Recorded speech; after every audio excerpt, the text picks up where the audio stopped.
Hello out there in Videoland, and hello out there in Radioland. Hey, we're back in the studio. When I say we, I mean me, because I'm back in the studio, and I'm going to tell you to go outside today. It's a cold one out there, baby.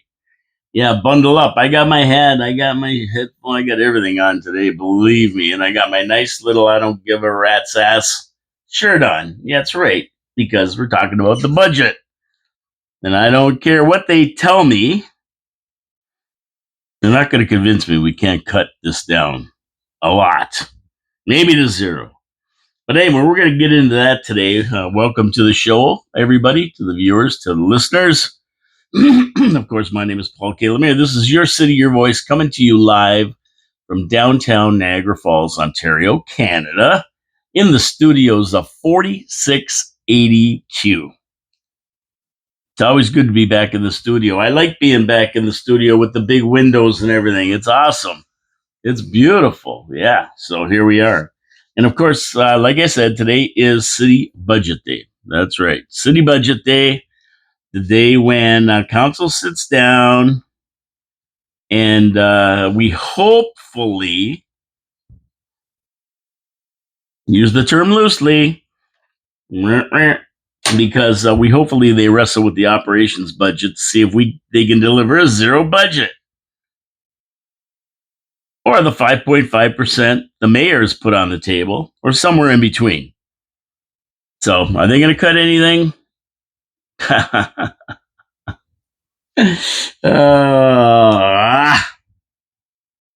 I wish they'd rename the city, pass a bylaw to rename the city, I don't know, some warm place, Morocco or something. It's 7 degrees when I woke up. It's up to a balmy 16 degrees right now. Global warming, you know what, right? So we're going to talk about the budget, the inauguration, other great stuff. But first, let's get to my sponsors. And can't forget my sponsors, right? They sponsor the show. Thank goodness for them. And we thank them. And I urge everybody to support our sponsors: Wild Bill's Auto Repair and Body Shop, Pete's Pizza on Victoria Avenue, and Hamel Machine Shop. So, it's funny. I went out, started my car. Everything fired up great. I mean, no problem. And then, of course, the winter mode warning light goes on. It's an all-wheel drive, and so it's telling me something's up with my four-wheel drive, my all-wheel drive. And then I get down the street, and all of a sudden, my battery thing says that the alternator's not charging, or whatever. My battery isn't getting charged. So on the way in here, I stop, and I go, uh-oh. So I let it go, and I stopped. When I got here, I figured I'm going to make it to the studio. So I made it here and I stopped. And then I had to figure out what I was going to do after. I was going to have to call somebody that listens to my show to come and get me, maybe. I don't know. So I stopped it, sat there for a minute, fired it back up. No warning, no nothing. Everything is fine now. And you have to think that this cold weather plays havoc with the electronic systems. It just plays havoc with it, this really, really cold. So now it seems to be working. It never came back on. I went for a drive around the block to make sure that I wasn't imagining things, and everything seems like it's working fine. So I'm going, great. Awesome. So we'll see. We'll see after I finish the show. But that's why you want to take your car to Wild Bill's Auto Repair and Body Shop, to make sure these systems are working okay, and that you don't get into trouble and get scared like I did this morning of how I'm going to get around. You don't have to face that problem. They go through your car, they check all the systems, your charging system included. They check everything. And then when it's all said and done, you can walk out of there knowing that everything's the way it should be, and you're not going to have a scary moment like I did about half an hour ago. Yeah, and you know what? If you get in a wreck or anything, you don't have to worry. They have a full body shop. They're going to take your car in. They're going to repair it. It'll be out in showroom condition, and you're going to be happy. I'm going to be happy. Everybody's going to be happy. So at the end of the day, treat your car right. Be proactive, not reactive. And I was, I did take my car in for a check to make sure everything's all right. But you know what? Sometimes it just doesn't work out. And but at least if you go in there, you know that most things are right because they're going to check them for you. Wild Bill's Auto Repair and Body Shop, Ken Hunter, proprietor, on Oakwood Drive next to the Kia dealership. Please support our sponsors because they support the show. And also, while we're at it here, subscribe to the show. If you're watching the show, don't just take a look at it and then take off. Subscribe, get notifications. You'll know when I put up another show. And I want to get to 100. I don't know what I'm at now. I was at 84 last time I looked. Could be at 100 by now, but I don't know. But the more, the merrier. Let's get this party rolling to 2026 and Election Day, and get the council we deserve, not the council that 27% of the population threw upon us, and now we got to deal with it. Okay, now this budget thing, right? I really don't have a lot to say more to say about it. I really don't have a lot more to say. Yesterday's show, I probably went through all of it. I said all that I have to say about it, really. I mean, other than I'm just looking forward to the show this afternoon at 4 to see if these guys actually stand up and be counted for. I mean, we had 3 recommendations put in. 2 were junk. Mona Patel and Ruth Newestig were a joke. I mean, why bother putting them in? Councilor Kokos was great, and none of the other councilors put any recommendations in. So I'm thinking, okay, maybe they're going to do it this morning. I looked this morning. I looked before I left, and there was no recommendations added to the agenda from what I saw. So I have to say nobody else is adding anything, and they're going to fly ad hoc at the meeting. They're going to fly ad hoc. They're going to stand up and talk about stuff and not really think. And I got to say that if they have, you go through 192 pages of an operations revenue and expense chart, you know darn well you're going to find some efficiencies. You have to. I mean, if you don't, then I don't understand why. When they're going to raise our taxes at 5.5%, you think the counselors who are there to protect our money would be able to find something? I mean, I know Mona Patel and Ruth Newestig, 2 counselors. I mean, there was a joke what they submitted, but at least they took the time to submit it. I don't know how closely they went through the budget, but at least they took the time to submit something. I'll give them credit for that. But the other ones didn't, and it doesn't surprise me though, because a 362 page or 382 page capital budget, out of 8 counselors, 1 actually said something about it and tried to save us $1.5 million or so. The other ones didn't do nothing. Not a thing. I don't even think they went through it. They had no recommendation. 382 pages, so this doesn't surprise me. I mean, what I know about the budget is everyone will tell you they have to raise it by at least the rate and the rate of inflation. That's what they always say. We got to raise it by the rate of inflation. Inflation costs more to run the city. That's fine. That normally would be okay if the rest of the world lived by that ideology, but it doesn't. Have food, fuel, utilities, have they all increased by the rate of inflation? I don't think so. I think they've gone up 30 or 40% or something. That's a big no good, buddy. That's a big no. The rest of the world doesn't live by city council standards. So raises based on the rate of inflation is an old style thinking. We need new world thinking. And it's being seen in the US as they get rid of the old style, what we have today, and they move into a new era of being a constitutional republic with protectionism and a meritocracy. That's right. USA number 1. The rest of the world's on its own. He signed an executive order pulling out of all the useless and expensive Paris Accord and the WHO. He's curbing money flowing. That's Trump out of the country to those that would harm the country and help Americans first. That's what he wants to do. Why can't Niagara Falls do the same thing? Bring in an era of protectionism and meritocracy. Oh, we don't control the country, no. But we sure can protect the residents of by ensuring tourists pay their fair share of the infrastructure they hammer while in town. That's right.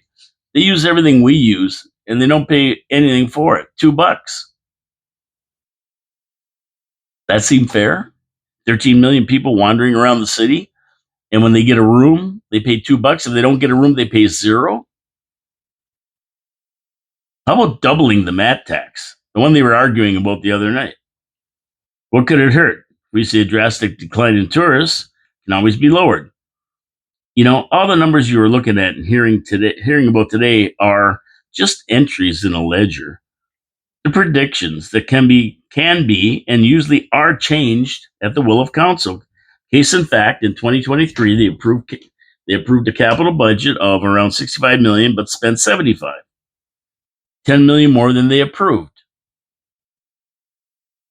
They're just entries in the ledger, but the bigger question is, where do we get that 10 million? Where did it come from?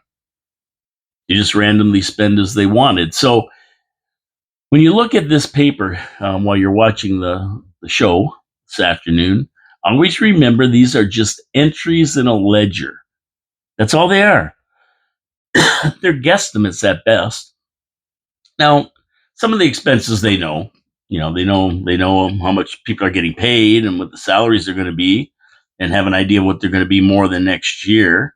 They have an idea of what it's going to cost to do some projects and what other departments need. I mean, and then the rest is just a guesstimate. These guys put in their department figures and say, we need this much this year because we want to do this, that, and that. But that's not written in stone. I mean, if they can't afford it, they don't do it. That's it. I mean, that's the motto. If you can't afford it, don't do it. So there's a lot of different ways they can raise money other than leaning on taxpayers all the time and hammering us. I mean, we've been hammered. If this 5.5% goes through, we'll be hammered close to 25% over the last 4 years. So if you're paying 3,000, now you're paying 4,000, right? If you're paying 5,000, and now you're paying probably around 6,500. So we just continually get hammered to make up shortfalls when nobody decides to look at different departments and tighten their belt and quit hammering us. So things can be changed. Things are fluid.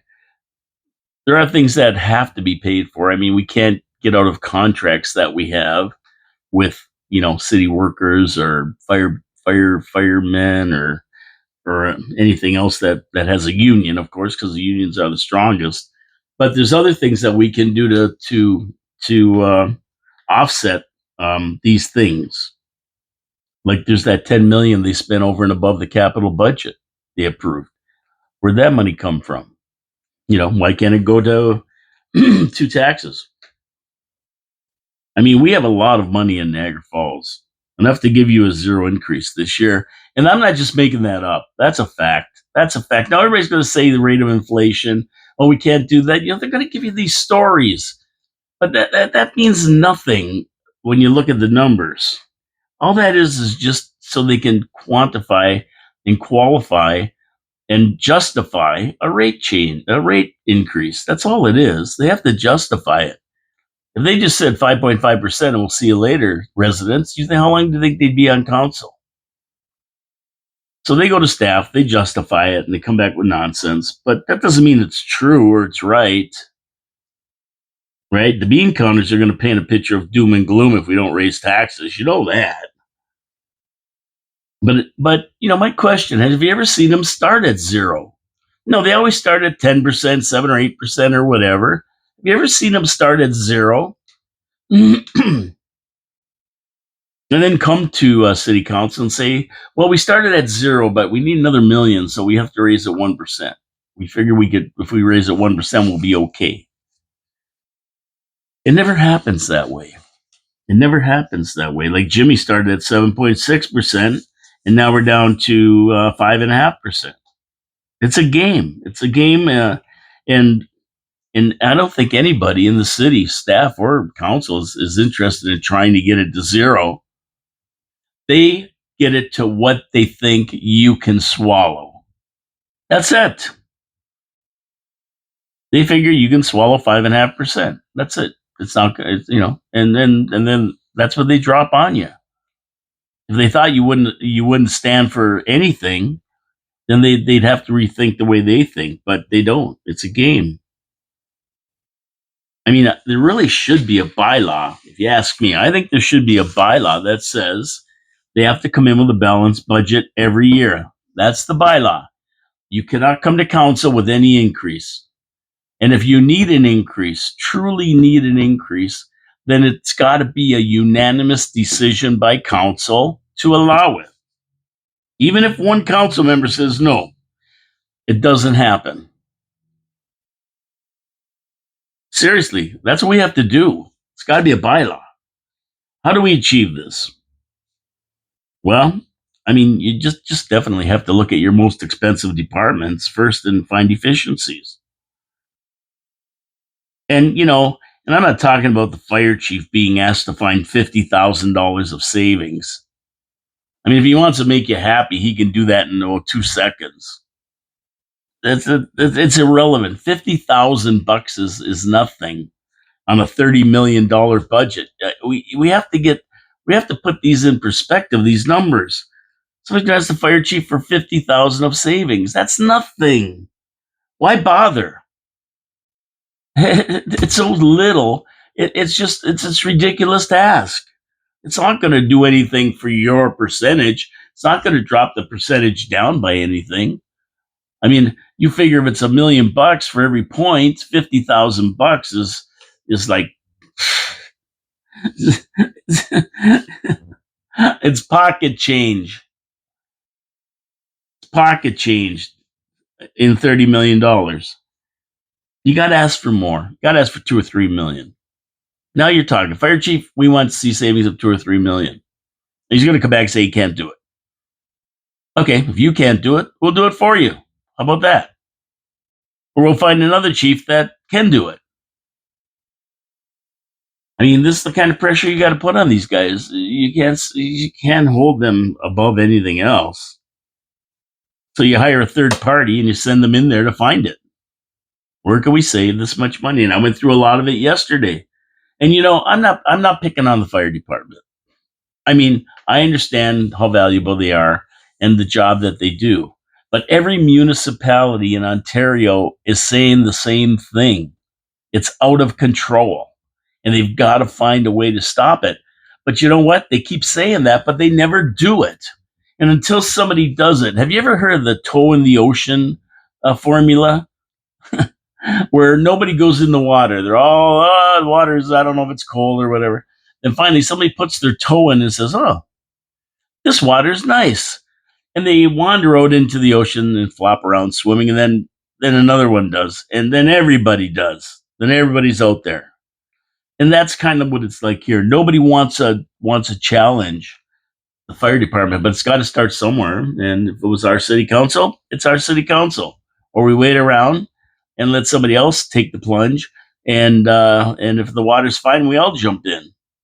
But that could be 10 years. I mean, this has been going on for 10 years, 11 years, this comment about the fire department being not affordable anymore. So, no, it's not easy. Nothing's easy.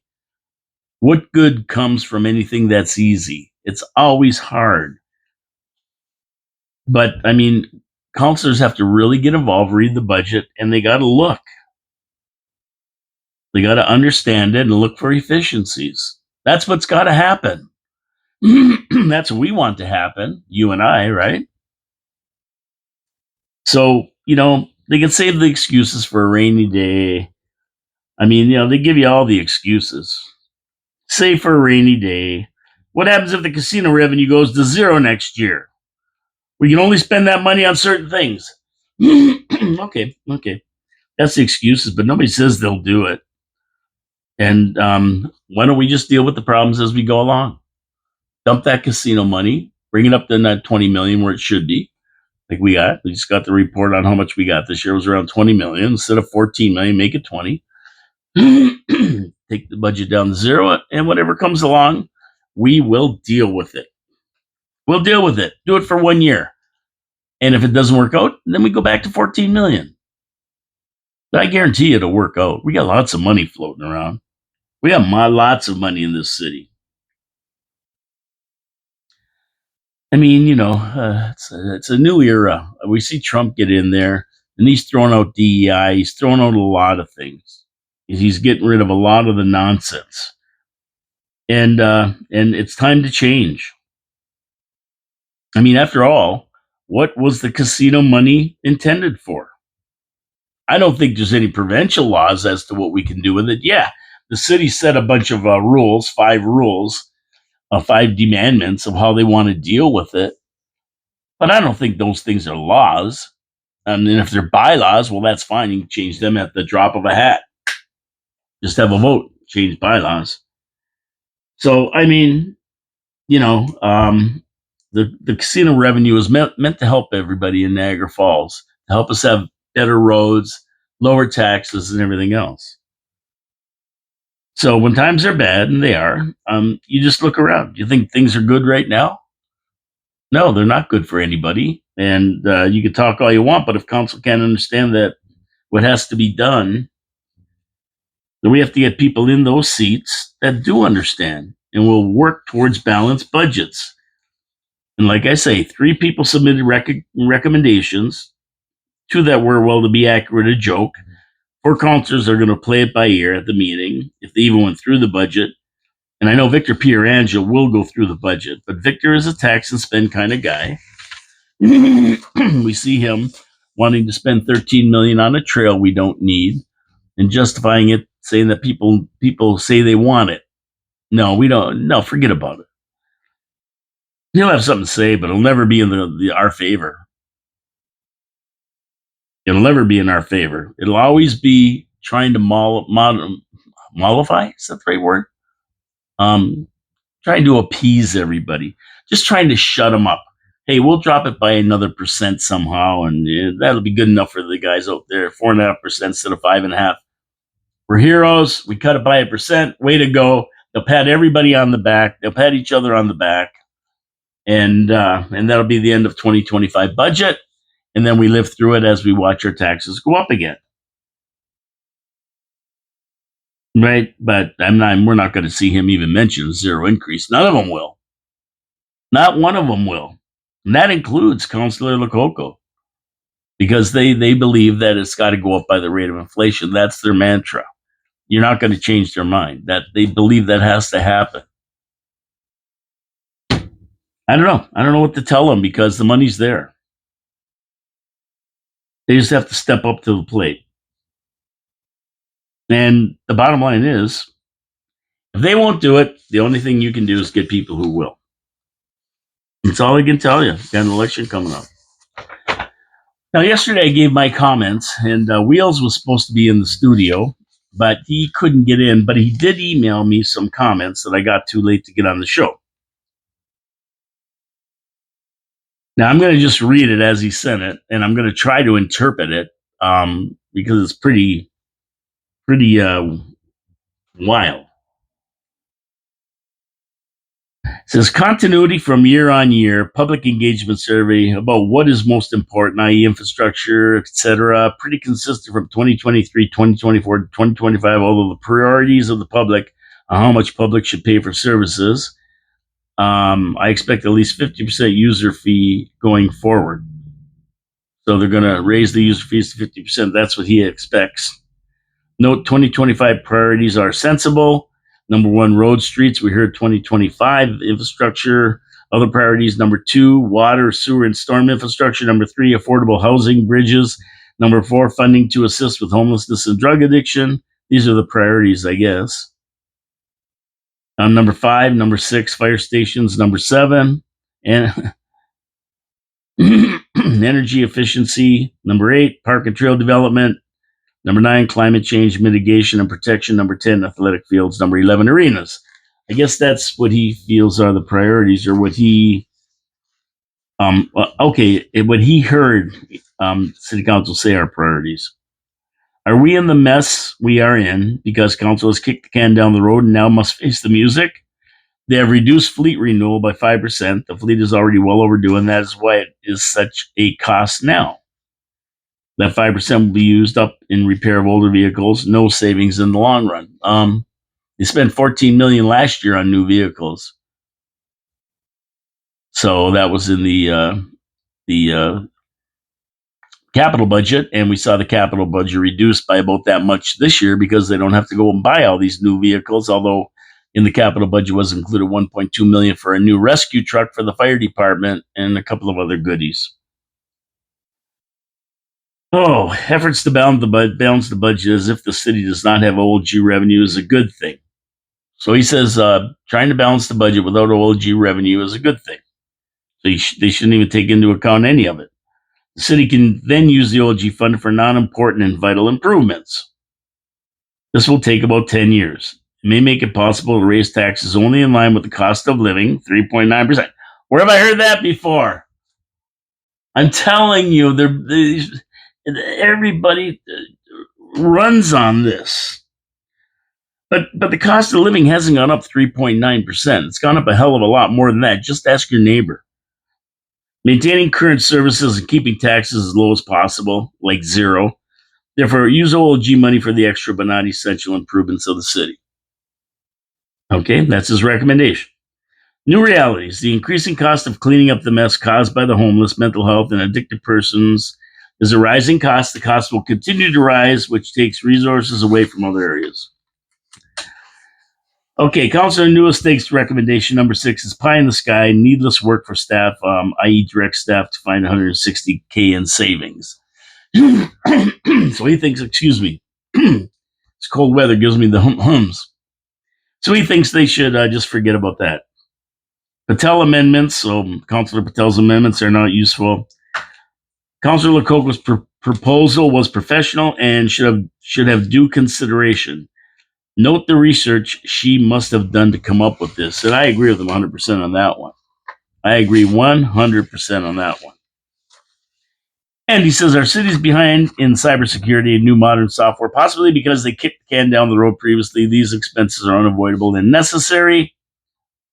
Our city will have a 5.5% increase, at least. That's his take on it. We're going to get the 5.5%. He gave all his reasons what he thought was going on. And that's that. So there you go. There's Wheels things. Now I got some viewer comments I'm going to go through right after I talk about my second sponsor. And my second sponsor is Pete's Pizza on Victoria Avenue. Guess what I had for breakfast? That's right. I had a hunk of Pete's Pizza on Victoria Avenue. It was awesome. Great cold out of the fridge. Great hot and fresh to you. Fantastic sauce recipe from the Mancini family. Fantastic crust recipe from the Mancini family. These guys know how to make a pizza. They mix the cheese and sauce in the right ratio on the pizza using Saputo mozzarella and also brick cheese in the mix, which is what I do at home. But they're not a one trick pony. They're not one trick. They have everything there. Steak and cheese poutine, steak sandwiches, fantastic wings. I'll say that. Pardon me. Fantastic wings. Everything's good there. Pete's Pizza on Victoria Avenue. You can't go wrong. Order one today. They're open till 2 in the morning on Friday and Saturday and 11 o'clock during the week for your convenience. And all you have to do is punch in 905-374-2222 or go to pizzavictoria.ca and you're going to see everything they have. And they got a menu this big. Believe me, it's got everything. It's got everything. Pete's Pizza Victoria Avenue. Support our sponsors. They support us. Tell them Paul from Your City, Your Voice sent you too. Let them know.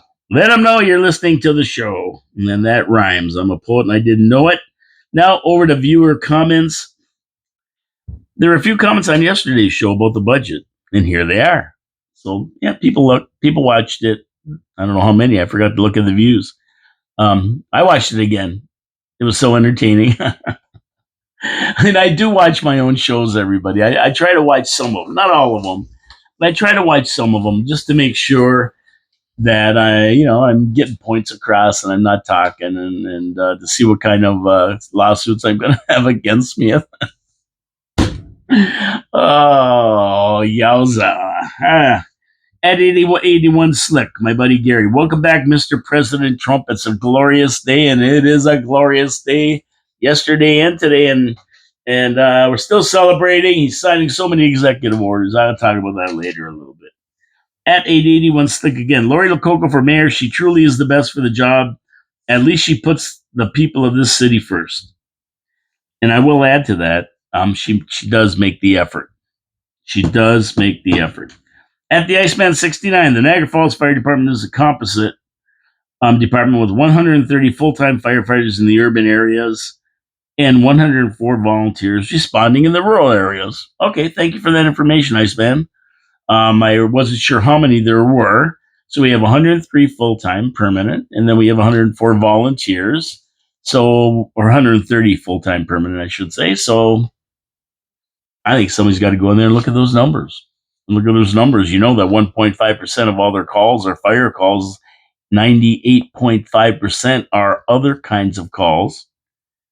So we need the firemen for the fire calls, but we need EMS and paramedics and that kind of thing for the 98.5% of the calls that aren't fire calls. So why do we have 130 firefighters when we might be able to get away with 70 and have more EMS people to go out and handle medical emergencies when the calls come in for that, and have volunteers to fill in if there's a huge necessity at any point in time? Which we do have 104 of them, but if you got rid of some firefighters, and not by firing them, we're not going to fire the firefighters. Don't worry about it. Everybody's going, yeah, we can, jobs. No, we're going to do it by attrition. There's a lot of guys like me, baby boomers, who are coming up, and they're getting to retirement age, and we just don't replace them. Every firefighter that goes, we replace them with an EMS, and so on until we get the numbers we want. That's all. I mean, yeah, that's it. Thank you for that, Iceman. Thank you for those numbers. At the Iceman 69, health plan premium as part of the health plan. The employer pays up to 100% of the premiums. A comprehensive wellness plan will be rolled out in 2025, and diversity, equity, and inclusion are always top of mind. And a quote from Jason Burgess: we understand the changing labor force and that we're in a competitive space. As a result, we need to recruit and retain all kinds of employees. Well, Jason, if you saw the executive order Trump signed, DEI is out, the DOOR. That's right. DEI is DOA. We run on a meritocracy. That's what we run on. If you're qualified to do the job, I don't care what the hell you dress like. I don't care what you look like. I don't care what you claim you are. You could be Martian for all I care. The best people for the job. Not the most DEI people for the job. So that's working out in California. It isn't working out that great. So forget about that. At the Iceman again, city full-time employees, 552. Part-time employees in Canada, 180. I don't know why you put in Canada in there. I don't know what exactly that means. So anyway, full-time employees for the city, 552. Part-time employees, 180, I guess. That's not for Canada. It's for Niagara Falls, I think. But regardless, I mean, that's a lot of employees, right? Got a very big staff out there. Now, the Niagara Falls Shadow Council, at the Niagara Falls Shadow Council, Paul, what you are asking for can only be done during election years. That is policy. Okay, I never knew that. We have an election year coming up in 2026, and we don't have to wait a year to start putting stuff into place, right? I'm with it. And the shadow government, of course, is the Shadow Council. The Niagara Falls Shadow Council is Jody Burnett. There's no secret about that. Everybody knows. And have invited Jody to come in on Thursday, and hopefully he can come in and he can explain a lot of things that are going on, because he's going to do a delegation tonight, he said. And it'll be interesting. And then he can explain maybe on Thursday exactly what's going on, because he has a lot of inside information that I personally don't. He's done Freedom of Information Acts. He has other information I don't, so we'll talk about it. And it's starting to snow out. Okay, so 881 Slick. Is that a chia pet? Yes, that was a chia Trump. That's what it was. I've got a chia Trump that I got in my little Trump doll I had there with me right yesterday on the table. So, yes, that was a chia pet. I haven't opened it. I won't open it. But if I did, I'd put the stuff on Trump's head and grow a nice head of Trumpian hair. At Penny Brookify, I feel embarrassed for Mona and Ruth Ann. Are they too daft to even recognize their ineptness? Do they believe their job is solely to attend grand openings of restaurants that'll be out of business in a few months? Oy vey. There you go. Another comment. And I agree that they were ridiculous. But hey, I will give them credit for at least putting in some recommendations, no matter how bad they were and how useless they were. They were recommendations, something that five other city councilors didn't bother doing. So I'm going to give them credit for it. And user GB4I54FO2C, what recommendations did George and Lenny come up with? Oh, I mean, Vince and Mike. No fear, Mike will be offended. I doubt he can read a book. Um, hey, I don't make these up. These are actual viewer comments. And I think when he said George and Lenny, I don't know what that's in reference to. George Costanza and Lenny from Lenny and Squiggy. What do you call that show? Laverne and Shirley? I don't know. But he mentioned Vince. And I did ask him, do you mean Victor? Vic? He goes, his friends call him Vince. Oh, okay. I never knew that. I don't know if it's true or not. I've never called him Vince. I never heard anybody call him Vince. But hey, if that's what his friends call him, I'm going to call him that because I consider him a friend, although he might not consider me a friend. I do consider him a friend, and I'll argue with him about some stuff that he wants to do, but I consider all council friends. I know a lot of them. But, this is business. This is business. It isn't about friendship. They want to go out and have a beer. Yeah, that's great. I won't even talk city council with them. But if they want to talk city council, they're going to get it. They're going to get my honest thoughts on it. Sorry, that's the way it goes. So anyway, there's the comments. I read Dave Wheeler's comments on it yesterday, and there's the comments. You got my comments. So now when you watch the show, keep everything in mind if you can remember it at all. So I'm reading an article by John Law, the reporter, ace reporter for the Review. He usually does entertainment and that, but he wrote this opinion piece. And the headline reads, in spat with the city of Niagara Falls, Hotel Association shows its ugly side. Interesting headline. I mean, it draws you in to read it. That's for sure. I've got to give John credit. He knows how to write a headline. I had to read this. And he goes on to talk about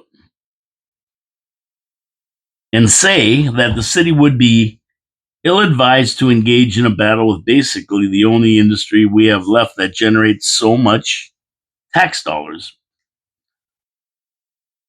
Okay. And then he started talking about the WWE match we saw at City Council just last week, a week ago.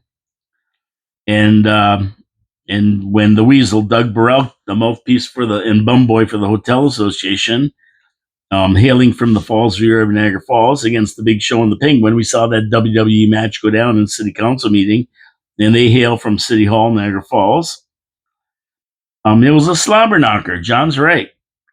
And at the end of the day, the Big Show and Penguin won the match in an hour-long 2 out of 3 fall, dispatching the Weasel back to Fallsview. Now, the Weasel had some foreign objects enter the ring. Only 8 and Sonny Boy trying to support him, but at the end of the day, the Big Show and Penguin prevailed. So, what we saw was Doug Burrell come in threatening everybody, and with his speech, that should have been 5 minutes, and then he should have been told to sit down and shut up, because what he was talking about had nothing to do with what City Council was voting on. They're voting on a bylaw to raise the MAT. It had nothing to do with what he was talking about. That was a separate deal that should have been talked about in a separate meeting at a different time. And by the way, that deal doesn't expire until January 1st, 2026. So you got a year to do it. But he insisted, and nobody took him under control. All that unfolded was because our mayor didn't handle the meeting right. He doesn't know how to control a meeting. These big shots come into council. Well, the guys who think they're big shots, he should have been allowed his 5 minutes, just like Jody Burdett is every week. But at the end of a series of threats, he should have been told to sit down and shut up. And, because that's what the mayor has no problem telling Jody, your 5 minutes is up. You have 5 minutes. I mean, a deputation is a deputation. He was in there to talk about something that shouldn't even have been talked about. And the rules are the same for everyone. That's an hour long of nonsense when Burrell was trying to push our council around, and he could have been settled in 5 minutes. Mayor Jim had taken control. And he should have. But I don't know why. You can tell me maybe why these guys bow down to the hotel owners in this city. I mean, we run the city, not them.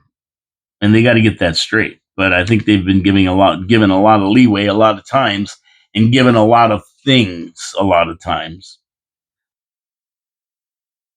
Now, he talked about the New Year's Eve party too, and he made good points about the New Year's Eve party and how it was allowed to die and put blame on the hotel association. But I don't agree with them. I think the city headed by Mayor Jim Diodati failed. I think he failed. This party was on. We had the biggest party in Canada. Nationally broadcast. How do you lose something like that? How do you lose something like that? And I don't care if the hotel owners wanted to chip in or not. I don't care what they said. That doesn't matter to me. Jim Diodati could have made this happen. They wanted $1 million or something global. They weren't going to pick up the tab for the whole thing when all the hotels in the city was making money. Can you blame them? So what do? You say, listen, what do you need? What do you need? How much do you need? Well, we need $1 million. Okay, you got it. Now let's plan this New Year's Eve show and get it going for next year. You don't roll the dice with them and tell them and think through arrogance that they're not going to pull the show because it's the biggest show in Canada. No, $3 million they're spending on it. They spent on that Keith Urban one, and they had enough. They wanted help. So rather than helping them, we kicked them in the jaloots. Yeah, we rolled the dice. We said, no, we're not giving you anything. If you want it, you do it. Okay, then we're not doing it. Okay, see you later. Then, they go like this. That doesn't matter. We're going to get CHCH. I'm up there every week on TV. They didn't want nothing to do with it. And then you got nobody wanting anything to do with it. And then it turns back into a local show with no national broadcast. And then it turns into nothing. That's how easy it is to lose it, through arrogance. No, you sit down and you say, listen, I get it. What do you need? Then you go to the hotel association and say, are you guys going to kick in? And if they say no, okay, screw you. We're going to do it then and make sure it stays here. And then just jump their MAT to a level for that week that that'll make them cry. We could pass bylaws. For that week, the MAT is going to be $100 a room. How do you like that, hotel owners? That's what we're doing. We're passing a bylaw. And then right after you pass the bylaw to put it back to where it was. That's what you do. Then you start charging people to drive on the roads down in Fallsview. There's a lot of stuff you can do. And they had lots of time to do it. I mean, you got to people tough. You got to tough people. Politicians and government is a tough job. Look what happened when we get Trudeau and Biden. Not tough at all. Look what happens to the country. Look what happens. You need tough people in this world. You need tough people to play hardball. Because the other people are going to play hardball with you. So, I mean, John can blame the hotels. And, they're partly to blame. But I blame more the city. And who runs the city but the mayor and council? So they've got to take the lead. They got to make the move. They got to make sure they don't lose these things, these projects, and to save the event, even if the hotel doesn't. John also brings up hotels' insidious and illegal bullshit tax called the destination marketing fee, which they slapped on everybody, and it was just another way to put more money in their pocket. It's a fee, not a tax. Nobody really has to pay it. Ripped off locals and tourists, put tens of millions of dollars in hotels' owner hands. But wait a minute, the city allowed them to do it. Did the city try and stop them? That's a big no, good buddy. That's a big no. Should pass the bylaw. That's what bylaws are for. You can't rip off tourists. There had to be a way to stop them, but they didn't. So, I mean, City Hall's aided and abetted guys like Doug Burrell, and now City Hall doesn't want to cooperate. He comes into City Council like Al Capone, making threats, waving legal documents. Screw him. Screw the hotels.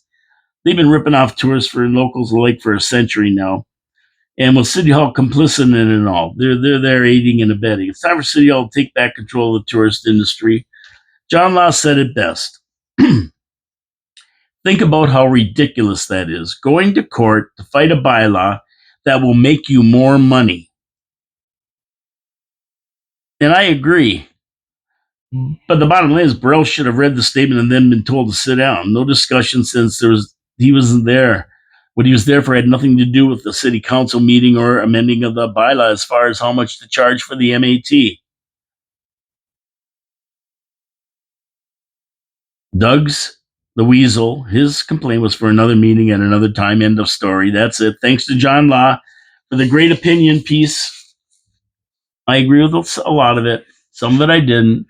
But, John Law cares enough to write the article. He has something to say about it. Congratulations, John. Okay, so Trump is president. But let's get to our last sponsor before I go into Trump. And then I'm getting out of here. It's snowing like crazy out here. And if I knew this was going to happen, I probably wouldn't have came in. Oh, so let's get to my third sponsor, Hamel Machine Shop. And they do such a great job at everything. If you have something broken that's metal, if you have something you want designed and fabricated, if you have something you need machined, that's the place to go, Hamel Machine Shop. I had gates built for my backyard across my pool. I had a hard time finding anybody. I didn't know who to go to. I wish I would have known about Hamel. They can design it, build them, and do everything.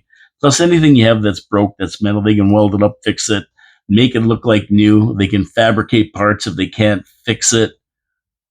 They can do all kinds of things. They have laser cutters. Yeah, laser cutters. They have 3D printers. So if you need something fabricated, you got to go see Hamel Machine Shop. They're going to take care of you. They're going to make sure it's right. And you can go to their website, hamelmachineshop.ca. Hamelmachine.ca, I think, is the website, I'm pretty sure.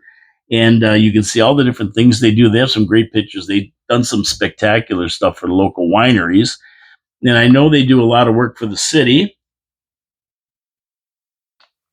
If Vito drives the lawnmower and hits a rock and blows the side out of it, guess where they take it to get it welded up and fixed? Hamel Machine Shop. That's what they do. They're experts at it, and they serve the industrial base around here fantastically. Every industry needs a machine shop they can go to get their work done, and Hamel has been here since 1948 doing the job. I mean, I don't think there's much more to say. They've been here a long time and doing great work. Hamel Machine Shop. You just go down there. Houses right on, they own houses down on Bridge Street here. You can go there and get things fixed, or Kent Street. They have a few offices. Go to hamelmachine.ca and see where they are. Check out the work they do. And if you have anything that you need fixed, give them a call. They'll be sure to help you, and great rates and nice people. And I urge you to support our sponsors because they support us. Bob Benner from Hamel Machine Shop will be in the studio Friday, weather permitting. We don't know what's going to happen here. And he's going to tell you all about the machine shop. I mean, I tell you the basics, but he's going to give you the insights. He's also going to tell you probably some crazy machine shop stories. Bob's a great guy. He's a lot of fun to talk to and to have on the show. I know that for a fact. Tune in on Friday. You're going to see a great show. Hamel Machine Shop, our last sponsor that's here today. And please support our sponsors. So, Trump's president, and he's passing lots of all sorts of executive orders. He's signing all kinds of them. I watched him sign them today. He signed 7 to 10 on national TV last night. It's part of his inauguration deal, and they deal with immigration, crime, the economy, and other matters. So when is Canada going to follow suit and start rounding up not only the 1.2 million people on temporary visas, but also the criminal immigrants and start shipping them back to where they came from? Not only that, all Palestinians can go back to Gaza. The war's over. No more threat to them. That's why they came here, because there's a threat. They can go home and help rebuild instead of causing trouble in Canada. And I was watching Trump sign these EOs, and I was watching them today. It was hilarious. He had a press conference to do this. He was doing them and explaining them as he was doing it and taking questions from the press gallery. It was pretty neat. I've never seen this before. And there's going to be right away immigration ICE. They're already starting to round up people. He started last night. Yeah, they're starting to round up people already. They flagged one guy down, and an actual a state trooper, a law officer, who got shot by one of these guys already. They're rounding him up. They're rounding him up already. And I just wish Canada would follow suit. We see gangs running up and down the QEW, shooting and killing innocent people, operating smash and grabs like the one in Penn Center. Car thefts are epidemic. A woman got her car stolen in St. Catharines at knife point just yesterday. The weak judges and court systems aid and abet these criminals with catch and release mandates from the bleeding heart liberal politicians. And we lock our doors and sit in fear that the next victim could be me, or you, or your family. Has to end. We saw the poor guy in Kayla Road stabbed by some maniac. Out of the blue, didn't do anything, just walked up and stabbed him to death. This is what we got coming from Toronto. Open borders don't work. It's time Canada follows the U.S. lead, shuts its borders down, starts deporting undesirables and criminals, those 1.2 million whose visas have expired and are supposed to leave in January. Where are they? Who's going to get them? Probably nobody. Yep, and since Trudeau has opened the borders when he got in power 9 or 10 years ago, the economy has gone to shite. Homelessness is epidemic, and we have seen runaway inflation. Not to mention a housing crisis and our public service sectors being decimated. We can't support millions of people entering the country at one time. Immigration has to be regulated, and those that are let in short term on student visas, like these diploma mills, University of Niagara Falls, they've got to leave. And they got to come back if they want via legal channels, not border hopping.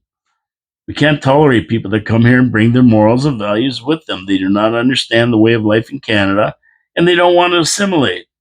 So send them back home. It has to happen. Trump knows it and is moving towards that. Let's hope common sense prevails and Canada moves in the same direction, because if they do, there will be no tariffs. I mean, everybody's worried about tariffs. Now, Trump said February 1st. He's going to probably put the tariffs on February 1st. So you got, 10 days? Well, I mean, somebody's got to call Trump and tell him we have our house in order. We have our house in order. And show him a plan. And he won't put them on. I mean, that's the bottom line. That's what he's threatening, right? We got to secure our borders. So if that's what he wants, that's what we do. And I mean, Doug Ford and all these other people, Jim Diodati, me or Jim too's chiming in on it, and we're going to go, Hey, listen, get your house in order. The United States is entering an age of protectionism, right? And meritocracy. America first. He's not the president of Canada or South America or Mexico. He's the president of the United States of America, and MAGA says, make America great again, not Canada great again. So let's play ball. Let's, like the Daniel Smith says, let's play ball. We don't want to be cutting anything off like Ford. He's going to cut off. We're going to ban all American booze. What does America send us? Seriously. They send us bourbon. Who drinks bourbon? Do you know anybody who drinks bourbon? I don't. I like bourbon myself. I don't know anybody who drinks bourbon. So you've gotta take what he says forward. He's gonna rip them off the shelves of the liquor store. Big deal. The best whiskey, rye whiskey, comes from Canada. The best Scotch whiskey comes from Scotland. The best tequila comes from Mexico. The best rum comes from the islands. What the hell booze comes out of the United States? I don't know. Bourbon. Jack Daniels and bourbon. And I don't even know, those companies may be owned by a multinational corporation now because they've taken over all the big companies. So if they're multinational corporations that own it, then they're not American. They can come in anyway. So I don't know. Ford's thing, what's it going to affect? Oh, maybe wine. Maybe some California wines aren't going to be able to come in, or New York State wines, or whatever. So he's going to take the booze off the shelves. What are you going to miss? Somebody said Tito from Texas or something. I'm going, well, who owns Tito? It's probably some El Degas or that Diego or whatever the hell it's called from Spain. They own a lot of stuff now. I think a lot of the Budweiser and those companies are even owned by these multinational corporations. That's why I laugh when they say the beer store, Canadian, the beer store, Canadian. It's not even run by Canadians anymore. It used to be Labatt's, Molson, Carling, the big breweries in Ontario and big breweries in Canada, but not anymore. They've all been bought out, these companies. They're not owned by Canadians. Tim Hortons, Canadian. No, Tim Hortons was bought out in the late 80s, early 90s by Dave Thomas of Wendy's. And now it's owned by a multinational corporation out of Brazil or somewhere. So yeah, you got to take that into account, Doug. I mean, your threats are thing, and why are you going to threaten a guy like Trump in a country that has 400 million people, and you're sitting here with 40 million? Wouldn't it be better to just get along? Yeah. Okay. Got that. So some notes from the inauguration yesterday. It was a great show. It was great, and the village people were there, and I loved it. You know, they played YMCA. Yeah, it was pretty funny. See these guys years later, the cop and the Indian and the construction worker, the policeman, the motorcycle guy. What the hell else did they have there? I don't know. Some guy dressed in fatigues, the military. But it was held indoors at the home of the Washington Capitals, actually, because they said it was too cold outside. But I don't know. I always get the feeling that it wasn't that cold outside. It was more because there was some real genuine threats against Trump, and they just, the security wasn't there. The Secret Service has proved many times they can't protect him. He was shot once, and he was almost shot again, and the Secret Service failed both times. But he gave a great speech, Trump, and really hammered home his promises. Promises made, promises kept platform, while Biden and Harris sat back and watched in horror as Trump surgically removed all the damage they did over their 4-year term. They looked stupid sitting there being eviscerated by Trump, tore them limb from limb, and they're just sitting there with dopey looks on their face. Oh, and Big Mike never even bothered showing up, but his husband Obama did, along with the Bush and Clintons. Trump sat on the stage at a desk signing EOs while all his family, J.D. Vance and his family, and the rest of the cabinet looked on. It was pretty awesome, really. It was pretty awesome, and the beginning of a new era for the United States. Like I say, he signed about 7 to 10 EOs right there, then headed back to the White House to sign a few hundred more. Then off to 3 inauguration balls to end the day. A long day for President Trump. Biden boarded a helicopter and then a government plane to go on vacation to California. Yes, his monster sanctuary state he's going to go visit to end his political career, and probably after that go to retirement residence, a long-term care facility. Speaking of Biden, minutes before the inauguration happened, he pardoned a whack of people. They kind of like in secret. He pardoned over 8,000 in total, including preemptive pardons for the likes of Fauci, Mark Milley, former chairman of the Joint Chiefs of Staff, and members of the White House Special Committee that investigated the January 6th incident. As well, he preemptively pardoned officers from the Washington Metro Police Department, the U.S. Capitol Police, that testified before the committee. And to add that, his whole family he pardoned. And they haven't even been charged yet. And he gave them a 10-year pardon. He went back to anything they've done illegal, criminal since 2014. Now, the people pardoned have not agreed to the pardon. They have to accept it. And they really, really have to think about what they're doing because they haven't committed a crime, yet they're being pardoned. So when they accept that pardon, they're basically pleading guilty to that crime. I need the pardon because somewhere down the road, somebody's going to find me guilty because I am guilty. So I'm going to need the pardon. So once you accept it, you automatically say you're guilty. Now, here's something that's interesting. Why is it bad for them to accept a pardon? Well, back in the old days, when a mobster pleaded pleaded the Fifth Amendment, that anything they say may incriminate them. That's what the Fifth Amendment does. It gives you the right to say no, you're not answering because you can't incriminate yourself. That's basically what they do. You can't testify against yourself, and they can't force you to. Now, the law people got onto this. They figured it out. They said, you know what? We're going to just give the criminal immunity on charges for that crime. So in other words, we're not going to charge you. You've got immunity from charges for that crime. So then they bring the guy in to testify and he pleads the Fifth and they go, no, you can't plead the Fifth because you're already immune from prosecution. You cannot prosecute yourself. You cannot incriminate yourself because you're immune from that charge. So now you can testify under oath. And that's how they got a lot of these guys. So they would testify under oath. And then, of course, their testimony led to the arrest of other people. Interestingly enough. So that's how they got around pleading the Fifth. These guys who just kept pleading the Fifth all the time. So they had to answer all questions honestly under oath, and if they didn't, now they could be prosecuted for perjury.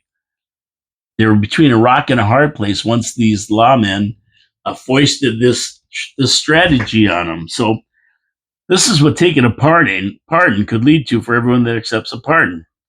They might not be able to be prosecuted for that, but when they're called under oath, they have to testify on what happened. And there may be other charges not relating to the pardon that can be levied.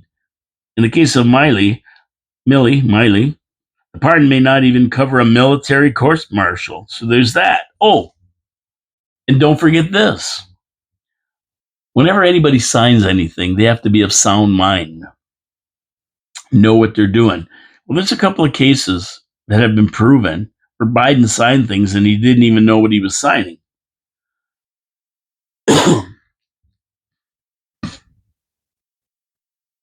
So Biden it has to be determined